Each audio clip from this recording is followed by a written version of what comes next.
네, 여러분들은 지금 2023 스마트 제조 대전망 온라인 컨퍼런스 3일차 스마트 제어 시스템 트랙 시청하고 계십니다.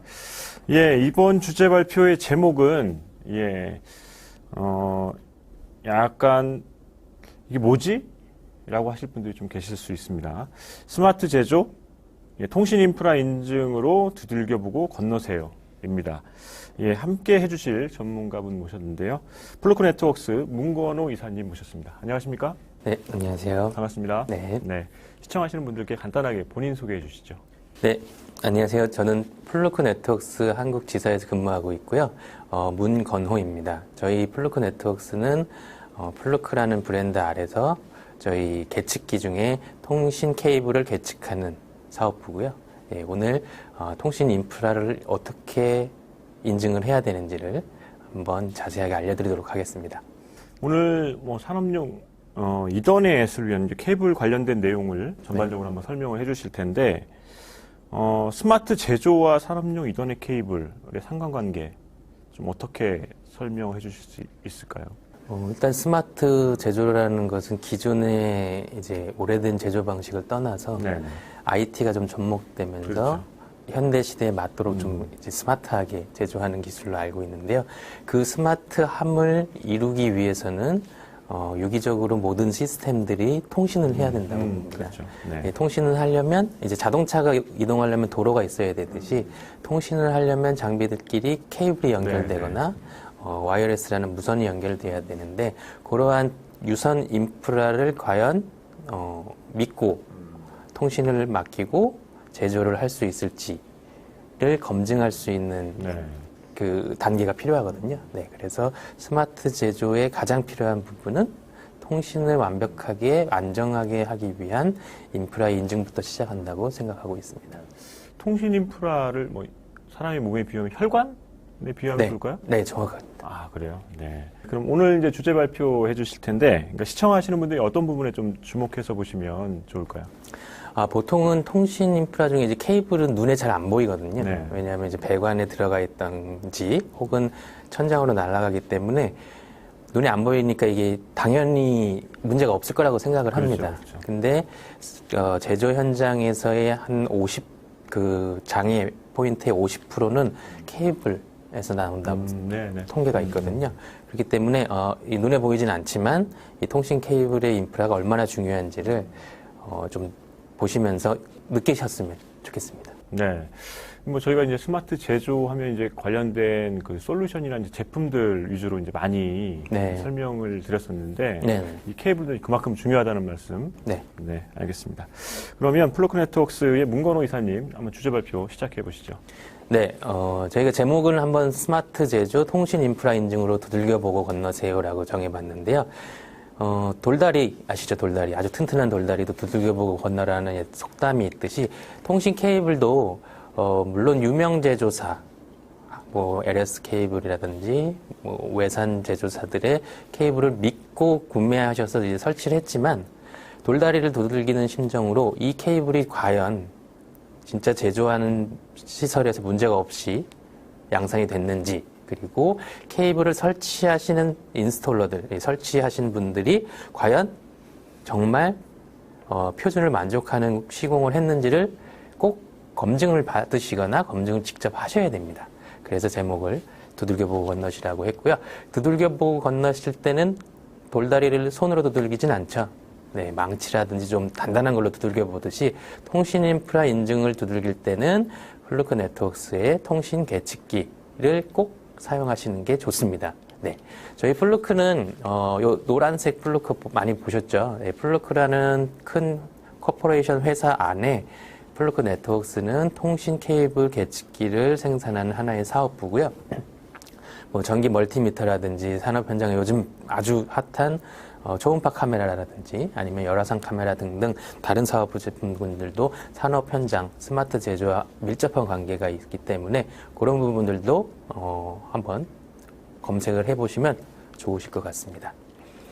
네, 저희 플루크 네트워크스는 화면에서 보시듯이 약 지금 1992년부터 해서 한 32년 정도 계속 통신 케이블 개측을 위해 R&D에 투자하고 신제품을 계속 출시하고 있고요. 신제품이 출시될 때마다 이 개측기, 통신 케이블 개측기 업계에서는 좀 혁신적인 제품군들을 출시하고 있어서 다른 경쟁사들이 저희가 출시한 제품군들을 조금 따라오는 추세에 리드를 하고 있는 회사라고 보시면 됩니다. 네, 이제 케이블을 인증하려면 케이블의 기본적인 구조를 아셔야 됩니다. 이걸 왜 케이블을 과연 테스트해야 되냐? 케이블 제조사가 제조한 거 그냥 쓰면 되는 거 아니냐라고 생각하실 텐데요. 간단하게 케이블 이론을 먼저 설명을 드리겠습니다. 이렇게 케이블을 보시면 다들 이렇게 꼬여 있는 거 많이 보셨죠? 집에서 인터넷 기사님이 오셔서 인터넷 설치하시고 RJ45라는 그 플러그를 종단 처리해 주실 때 보시면 케이블이 꼬여 있습니다. 네, 그래서 이 케이블은 트위스티드 페어, 한 쌍이 꼬여 있다. 그래서 트위스티드 페어고요. 언쉴드, 즉 쉴딩 처리가 되지, 차폐 처리가 되지 않은 일반적인 저희 집에서 쓰는 케이블을 UTP라고 합니다. 보통 이제 랜 케이블이라고 많이 하죠. 왜냐하면 이 랜을 구축하기 위해서 사용되는 케이블이기 때문에 랜 케이블이라고도 하시는데요. 보시면 이 와이어라고 하는 케이블을 와이어라고 하는 한 가닥 한 가닥 8가닥이 들어가 있습니다. 이 와이어들은 실제 통신이 이루어지기 위한 구리 도체로 이루어져 있고요. 크로스 필러라고 하는 부분은 이 2개씩 꼬여져 있는 페어들이 서로 간섭을 최소화하기 위해서 가운데 필러로 나눠져 있다고 보시면 됩니다. 그 립코드는 이게 있는 제품도 있고 없는 제품도 있는데요. 이 립코드는 케이블이 수직 배선으로 사용될 때 케이블의 구리 무게가 무겁기 때문에 이게 하중 때문에 축 처집니다. 그 하중을 장력을 잡아주기 위한 나일론 재질의 끈으로 되어 있고요. 이 립코드를 사용한 케이블만 수직 배선으로 사용하실 수가 있습니다. 그리고 피복은 이제 와이어랑 케이블의 전체적인 것을 보호해주기 위한 자켓, 옷이라고 보시면 됩니다. 네, 트위스트 페어 케이블의 구조를 보시면 아까 그 와이어가 꼬여 있었잖아요. 예전에는 뭐 카테고리 지금 5, 6, 6A 이렇게 나가지만 예전에 이제 카테고리 뭐 3나 카테고리 2 이런 저주파수를 통신하던 시대에는 케이블이 꼬여 있지 않은 시대도 있었습니다. 그래서 이렇게 송수신 TX, RX 케이블이 플러스 마이너스 2가닥이 연결이 되면 전기적인 신호를 보내게 되죠. 전기적인 신호를 보내다 보니까 누화라는 게 발생되는 것을 알았습니다. 이제 누화는 신호를 보내는 송신 쪽 케이블에서 신호를 받는 수신 쪽 케이블에 전기적인 간섭에 의해서 신호가 되돌아오는 것을 말합니다. 저희 어렸을 때 이제 뭐 40대 이상의 분들은 집에 유선전화를 많이 써보셔서 아시겠지만 의도치 않게 내가 옆집의 통화 소리를 내 전화기로 들었다든가 아니면 내가 말하는 걸 옆집에서 들었을 수도 있습니다. 왜냐하면 그게 다 누화에서 나오는 거거든요. 둘이 접점이 연결되지 않은 상태지만 이 전자파에 의해서 자기장에 의해서 누화가 돼서 이제 수신 쪽으로 송신 신호가 타고 들어오는 것을 말하는 거고요. 가까운 쪽이 신호가 출발할 때 세기 때문에 돌아오는 게 아무래도 신호가 세겠죠. 그걸 이제 근단 누화라고 합니다. 가까울 근자고요. 네, 그래서 그거를 통신 케이블에서 잡음이 생기다 보니까 간섭이 되고 누화가 되니까 통신 데이터가 손상되기 시작을 하는 거를 발견하기 시작합니다. 그래서 이런 부분들을 이제 플러스와 마이너스에 차동 신호를 쏴서 테스트를 해보니까 기본적으로 아까 보셨던 장표에서 신호보다 돌아오는 근단 누화의 크기가 작아지는 걸 발견을 합니다. 그런데 이 작아지는 걸 발견을 했는데 이 케이블을 똑같은 패턴으로 꼬아서 똑같은 케이블끼리 항상 마주치다 보니까 이 차동 신호를 쏘더라도 누화가 없어지지 않고 남아있는 것을 발견을 했고요. 그러다 보니까 그러면 꼬임을 한번 우리 다른 비율로 꼬아보자. 다른 비율로 꼬기 시작하니까 누화가 매우 작아지는 걸 이제 발견을 합니다. 그래서 케이블들은 이 꼬임이 다 다릅니다. 그건 요 부분 모르시는 분들이 많은데 케이블이 피복을 벗겨보시면 이제 주황색, 파란색, 초록색, 갈색이 있는데 이게 꼬임률이 다 달라요. 그래서 보시면 이제 페어마다 밸류라고 하는 이 길이가 다르죠. 꼬아서 갔기 때문에. 그럼 이 꼬임률은 어떻게 정하느냐? 이 꼬임률도 이제 정해져 있습니다. 그렇게 해서 1, 2번 페어가 가장 늦게 도착하겠죠. 가장 길이가 기니까. 그래서 이 도착하는 시간들이 얼만큼 전파가 지연되는지를 장비들은 다 알고 있어요. 물론 저희 계측기도 알고 있습니다. 일부 케이블 공사하시는 분들이 이 표준에 의해서 주황색, 초록색, 파란색, 갈색을 잘 섞어서 표준에 의해서 색깔을 맞춰서 보시면 이렇게 RJ45 플러그에 배열이 있죠. TIA 568A 방식이 있고 568B 방식이 있는데 이렇게 안 해도 돼. 어차피 플러스 마이너스만 맞으면 다 돼. 통신 하고 아무 색깔이나 막 연결하시는 분들도 계십니다. 생각보다 많습니다. 근데 그렇게 될 경우에는 이 장비가 알고 있는 전파가 도착해야 되는 시간이 달라지기 때문에 딜레이가 생길 수가 있어요. 그래서 저희 계측기를 사용을 해서 테스트를 하시면 주황색이 1, 2번 페어여야 되는데 파란색이 1, 2번 페어에 연결됐다. 그러면 계측기가 와이어맵에서 실패라고 알려줍니다. 그렇기 때문에 이 색깔 맞추는 것도 그냥 눈에 보기 좋게 표준을 만든 게 아니라 전파가 도착하는 지연에 대한 시간까지도 장비들의 계산이 되어 있기 때문에 항상 색깔을 꼭 맞춰주시는 게 좋습니다. 그리고 RJ45 플러그는 무슨 뜻일까요? 네, 큰 의미는 없습니다. 등록된 잭들 중에 45번째 등록된 잭이라고 보시면 되고요. 그 잭을 현재 제일 많이 쓰고 있죠. 네, 플러그라고도 하고요.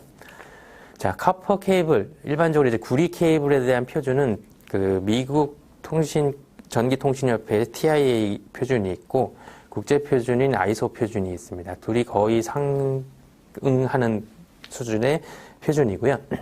한국은 보통 이제 TIA 기준의 카테고리라는 용어를 씁니다. 가장 많은 질문들 중에 카테고리 5 2를 쓰면 속도가 1기가 나옵니까? 라고 질문을 해요. 근데 저희 계측기는 속도를 측정하는 네트워크의 계측기가 아닙니다.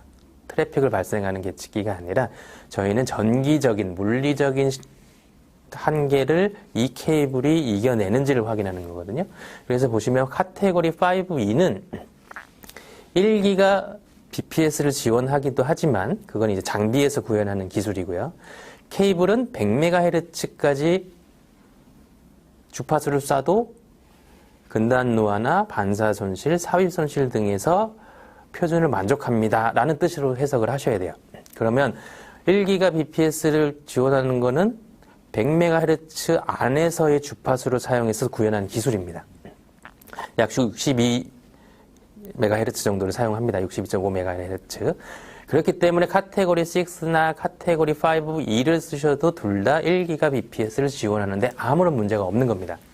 하지만 기술은 항상 발전을 하죠.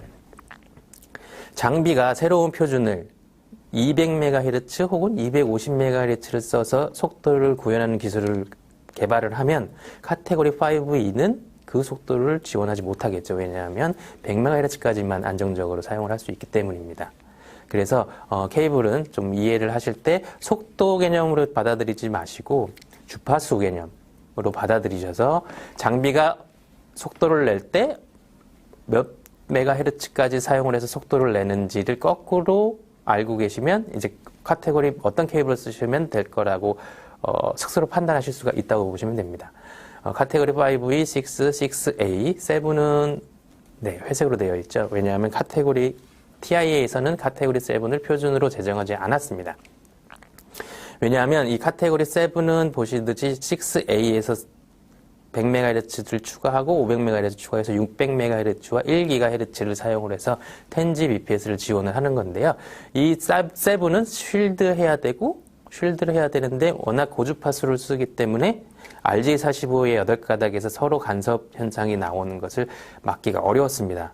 그래서 이 카테고리 7은 비표준, RJ45가 아닌 보시는 대로 이렇게 8가닥을 사방 모서리로 다 쪼개놓은 케이블 제조사가 특허를 낸 이제 표준이 아닌 뭐 GG45라든지 뭐 테라라든지 ARJ라는 타입의 별도의 커넥터를 쓰셔야 됩니다. 근데 인터넷에 보시면 이 케이블이 이 뒤에 숫자가 높을수록 괜히 더 빠를 것 같고 더 좋을 것 같아서 비싸지만 구매를 하시는 분들이 많거든요. 근데 카테고리 7이라는 표준을 다루려면 제품에 명시하려면 커넥터, 즉 플러그를 RJ45로 쓰면 안 됩니다. 왜냐하면 표준 자체가 난 RJ45거든요. 근데 인터넷에 카테고리 7 지금 네이버나 뭐 구글이나 검색을 하시면 수없이 많은 케이블들이 카테고리 7이라고 하고 RJ45가 체결되어 있어요. 즉 RJ45가 체결되어 있는 순간 계측기는 카테고리 7으로 측정을 할 수가 없습니다. 카테고리 6A로밖에 테스트를 할 수가 없어요. 그러면 카테고리 7이라고 판매하고 있는 케이블들을 측정하려면 어떻게 해야 되느냐? 방금 지금 표 아래에서 보시는 그림에 GG45 혹은 ARJ45 혹은 테라라고 하는 제품의 플러그로 종단 체결을 하고 저희 제품에 또 아답터를 교체하신 다음에 테스트를 하셔야 됩니다. 그렇기 때문에 집에서 그냥 쓰시는 케이블들은 제가 봤을 땐 뭐 5이나 6 정도 구매를 하시면 되고 제조 현장, 그 스마트 제조를 위해서 이더넷 환경으로 트랜스포메이션을 하시려면은 카테고리 7은 사실 맞지가 않아요. 왜냐하면 장비가 카테고리 7이 꽂히는 장비들이 없습니다. 그래서 카테고리 6A나 카테고리 8 중에도 8.1 RJ45가 표준인 방식의 표준으로 설치를 하시는 게 맞습니다. 자, TIA에서 그 필드 테스트, 케이블이 제조되는 제조 현장 말고 공사를 한 후에 필드에서 테스트를 할 때 어떤 것들을 테스트해야 하는지를 TIA 1152A에서 요구사항들을 정리해놨습니다. 보시면 뭐 와이어맵, 길이, 루프 저항, 근단화 등등이 있는데 제조 현장은 요 TIA 1152 표준으로 보시진 않고요. 네, 보시면 TIA 1005A라는 표준 자체가 산업용 이더넷 케이블을 테스트할 때 어떤 방법으로 테스트하라라고 표준이 제정되어 있습니다. 그래서 그 표준으로 제정을 해서 테스트를 하고 그 표준에 의해서 테스트하는 게 저희 계측기 안에 펌웨어로 들어가 있기 때문에 그렇게 해서 테스트를 하시면 됩니다. 보시면 이제 IEEE나 뭐 프로피넬, ODVA, 모드버스 등등에서 이제 표준을 따라가고 있는데요. 산업용 국제 표준은 ISO 11801부터 11801-3이고요. TIA 표준을 따라가는 저희 한국 같은 경우에는 1005A를 사용하시면 됩니다. 자, 이제 그럼 산업용 이더넷 케이블의 인증은 왜 해야 될까요? 자, 산업용 이더넷 문제에 아까 제가 처음에도 설명드렸지만 50%가 케이블과 관련된 문제라고 합니다. 그럼 어떤 문제들이 있을까요? 사전에 종단된 케이블, 즉 사전에 제조사가 종단 처리를 해서 납품을 하는 경우도 있고 현장에서 각각의 액세서리들 그 플러그와 케이블을 조립하는 경우가 있습니다. 사전 종단된 케이블은 물론 품질이 어느 정도 케이블 제조사가 테스트를 하기 때문에 보장이 되지만 배송 중에 혹은 보관 중에 문제가 발생할 수 있고요. 사이트에 납품을 했는데 이 케이블이 내가 주문한 것보다 현장이 더 짧아요. 그러면 이 케이블을 재단하는 경우도 있거든요. 그런 경우가 문제가 생길 수 있고 현장 종단 케이블은 뭐 현장에서 작업자가 어제 술을 많이 먹었어요. 그리고 아침에 왔는데 컨디션이 안 좋아서 뭐 대충 작업을 한다든가 아니면 상당히 숙달되고 오랜 경력을 가지신 분들이 조금 이제 안이한 생각으로 쉽게 체결을 하기 위해서 대충 하신다든지 이런 부분들이 사실 문제가 되고요. 설치 시에 뭐 손상될 수도 있고 이런 부분들이 많기 때문에 산업용 이더넷 케이블의 테스트는 반드시 하셔야 되고 생각보다 장애가 매우 큽니다. 왜냐하면은 단순히 이제 장비 하나가 고장나는 게 아니라 예를 들면 이제 백본 케이블 같은 경우가 장애가 나면은 백본 자체에 통신이 안 되기 때문에 모든 생산 설비가 중단되는 사태까지 이를 수가 있습니다. 자, 그럼 케이블 문제를 줄이는 방법은 단 한 가지밖에 없습니다. 무조건 테스트, 즉 인증을 하셔야 됩니다. 인증은 케이블 계측기를 통해서 설치 후에 인증을 하시는 거고요. 설치 후에 저희 제품군 중에 인증 제품군을 양 끝에 연결을 하셔서 테스트를 해서 통과가 나온 경우는 이제 두 다리 뻗고 주무셔도 됩니다. 네, 돌다리 두들긴 거랑 똑같다고 보시면 되고요.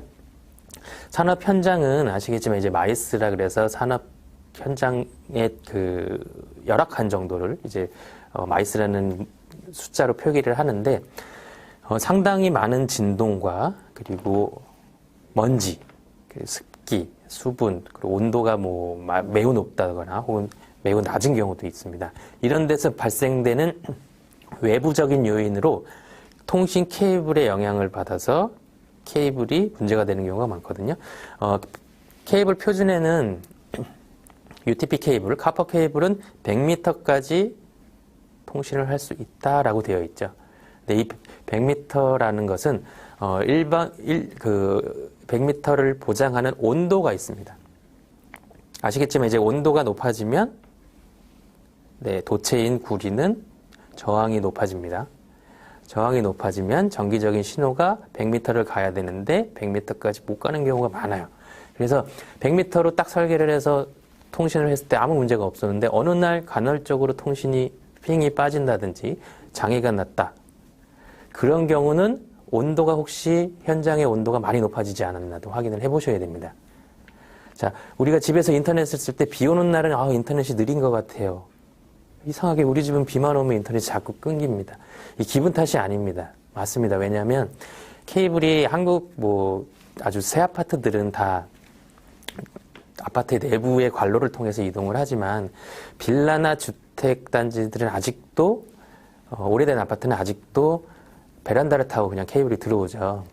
그런 경우에 비가 오면 UTP 케이블이 이제 5개용이 아니기 때문에 비쌉니다. 5개용은 피복을 통해서 물이 습기가 유입이 되면 구리 도체가 수분을 먹거나 습기가 차면은 반사 손실이라는 것이 생깁니다. 그래서 이 손실이 생기다 보니까 다시 재전송 요청을 하고 데이터를 그러다 보니까 자꾸 딜레이가 생기고 통신이 끊어지는 경우도 발생을 합니다. 그러한 열악한 환경이 바로 산업 현장, 제조 현장이기 때문에 반드시 케이블을 테스트하실 때는 인증을 할 수 있는 표준을 만족하는지 확인하는 계측기를 테스트하셔야 됩니다. 이렇게 와이어맵 불 들어오면서 통신이 서로 되는지 그것만 보시는 게 아니라 인증을 꼭 하셔야 됩니다. 설치 테스트를 하는 이유는 산업장비의 설치자들은 이제 고객에게 내가 최상의 케이블을 설치 후 제공했습니다. 라는 부분들을 보여드릴 수가 있는 거고요. 공정을 제어하시는 컨설턴트들 또한 OEM 공급업체의 요구사항을 충족하는지 확인을 하는 겁니다. 함체 같은 거 있죠. 함체 같은 거를 이제 케이블 이제 어셈블리 해주시는 현장용어로 아세이라고 하는 그 업체에다가 의뢰를 했는데 자꾸 장애가 나는 겁니다. 요즘 많아요. 왜냐하면 그 함체 안에 통신 케이블을 테스트하지 않고 저가 케이블을 쓰다 보니까 케이블 문제로 인해서 함체 안에 통신이 안 되는 경우가 상당히 많이 발생을 합니다.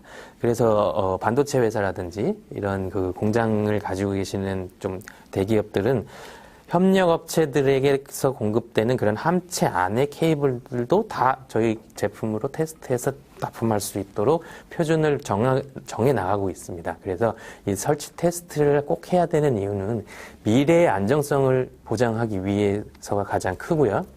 비용 절감입니다. 비용 절감, 오히려 테스트하는데 비용이 더 들지 않나요? 하지만 그 비용은 나중에 케이블이 가지고 있는 리스크 때문에 케이블 장애로 인하여 생산 설비가 중단되는 비용보다는 매우 저렴합니다. 그래서 결국에는 비용을 절감한다고 보시면 돼요.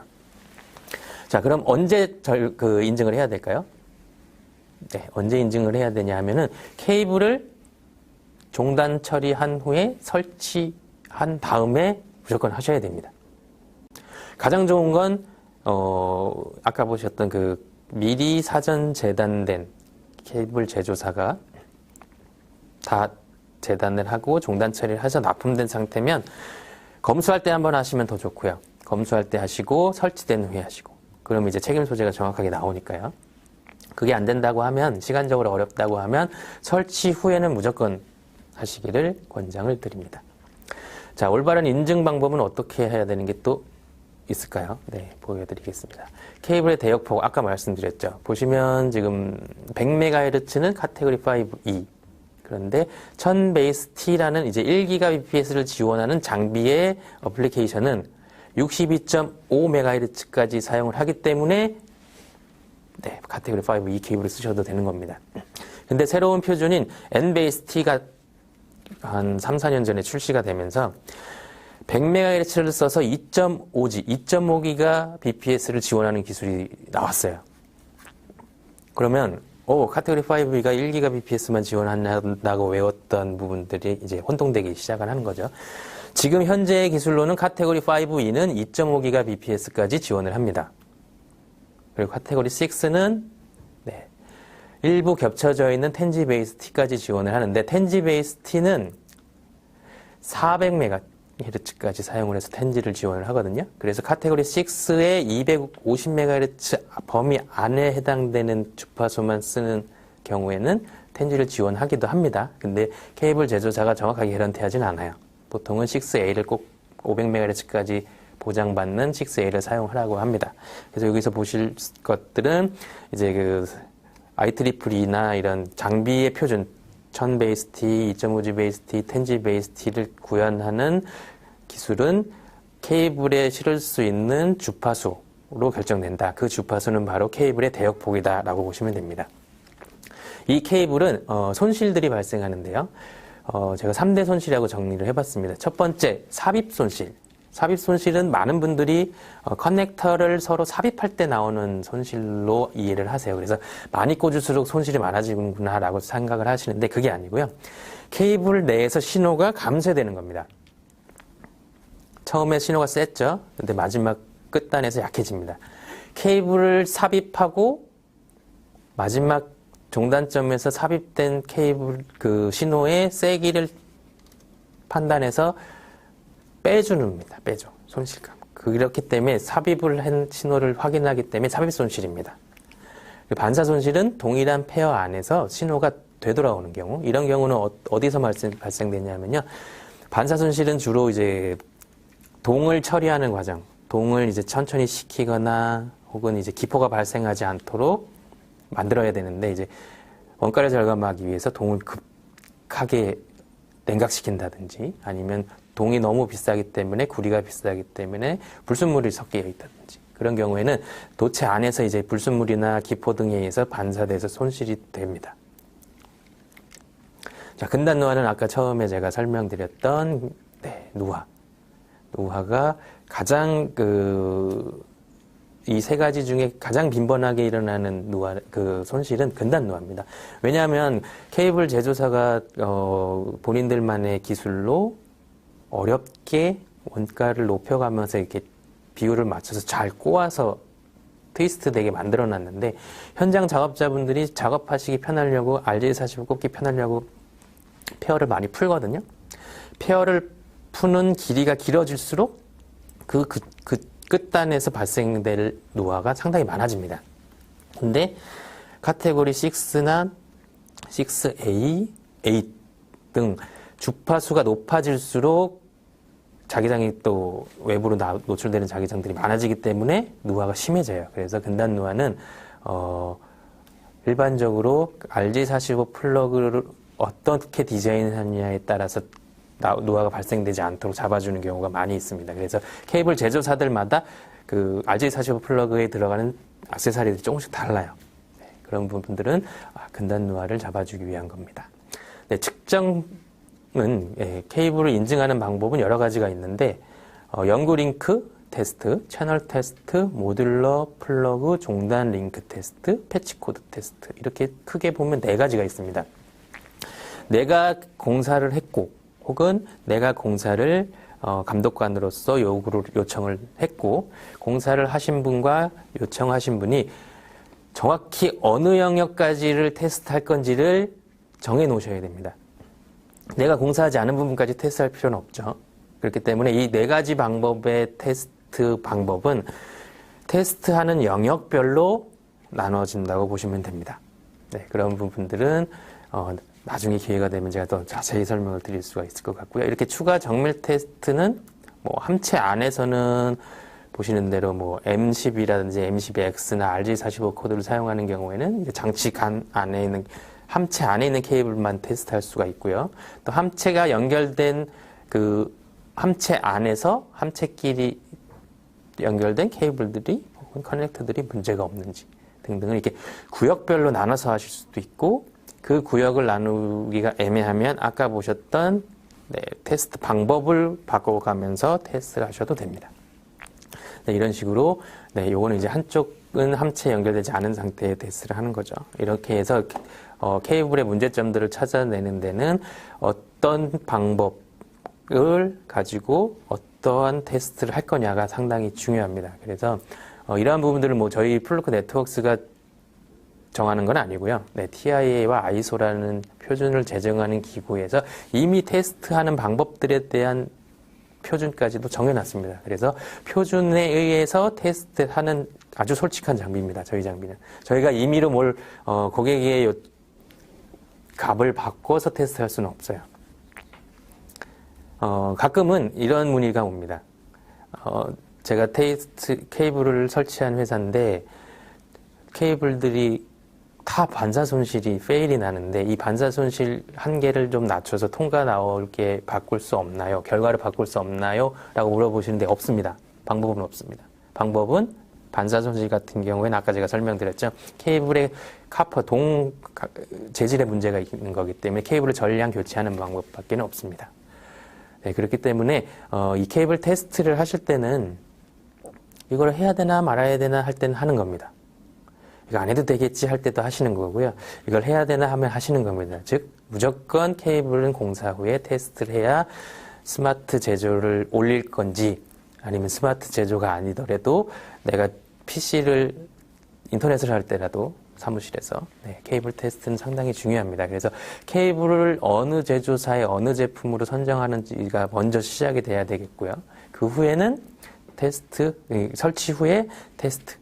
이거는 이제 케이블을 검증하는 것도 되지만 작업자도 검증하는 겁니다.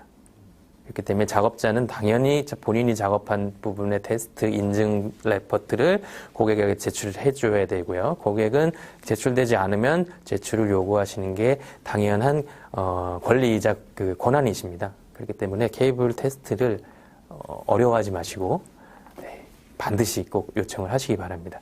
저희 플루크 네트워크스 홈페이지에 오시면 인더스트리얼 이더넷이라고 하는 페이지가 따로 있고요. 그 안에서 보시면 여러 가지 테스트 방법이라든지 어떤 장비들이 있는지들을 보실 수가 있습니다. 그래서 이렇게 QR코드 찍어서 보시면 되고요. 저희는 수많은 고객사들과 함께 인정을 받고 있는 케이블 계측기 글로벌 리더고요.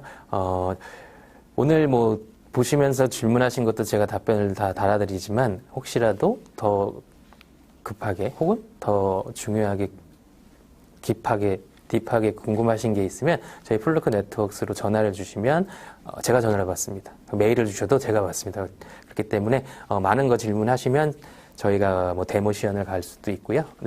많은 응답을 할 수 있기 때문에 주저하지 마시고 질문해 주시면 되겠습니다. 오늘 준비한 것들은 제가 다 발표를 마쳤습니다. 감사합니다. 여기까지 플루크 네트워크스의 문건호 이사님의 주제 발표를 들어봤습니다. 케이블이 그만큼 중요하기 때문에 저희도 이제 오늘 이런 자리를 마련해서 이제 이사님을 모셨는데 아까 이제 인상적인 것들이 해야 되나 말아야 될 때 해야 된다. 네, 맞습니다. 안 해도 될 것 같은데 그래도 해야 된다. 오늘 이제 주제 발표 이제 해주셨는데 약간 덧붙이고 싶으신 말씀이나 마지막으로 한번 요약하고 마무리 짓도록 하겠습니다. 오늘 발표한 내용 중에 제조 현장의 산업용 이더넷 장애의 50%는 케이블 문제로 인해서 야기되었다라는 게 가장 키포인트라고 보시면 되고요. 그 50%의 확률을 내가 리스크를 안고 갈 것이냐, 아니면 케이블 계측을 통해서 50%의 리스크를 해소하고 가실 것이냐의 선택은 직접 하시는 겁니다. 예, 스마트 제조, 제가 2023 스마트 제조 대전망 온라인 컨퍼런스, 오늘 마지막 3일차에 또 마지막 세션이, 마지막 주제 발표세요. 주제 발표에 상당히 적절한 주제가 아니었나 생각합니다. 플루크 네트워크스의 문건호 이사님, 오늘 발표 감사합니다. 네, 감사합니다. 네. 지금까지 2023 스마트 제조 대전망 온라인 컨퍼런스 3일차 진행해봤습니다. 스마트 매니지먼트 트랙 그리고 스마트 제어 시스템 트랙 총 6분의 주제 발표 연사와 다양한 인사이트를 전해드렸는데요. 어떻게 만족하셨는지 모르겠습니다. 오늘까지 저희가 3일간의 스마트 제조 대전망 온라인 컨퍼런스 여정을 마쳤습니다. 저희의 이제 준비한 다양한 주제 발표를 못 보셨다면 저희가 다시 보기로 유튜브나 두비즈 사이트를 통해서 업로드를 할 예정이니까요. 그때 다시 한번 시청을 부탁드리도록 하겠습니다. 2023 스마트 제조 대전망 온라인 컨퍼런스 저희가 준비한 내용은 여기까지고요.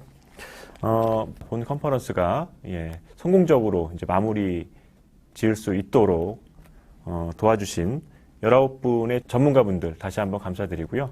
그리고 끝까지 시청해주신 시청자 여러분들께도 감사하다는 말씀 전해드리도록 하겠습니다.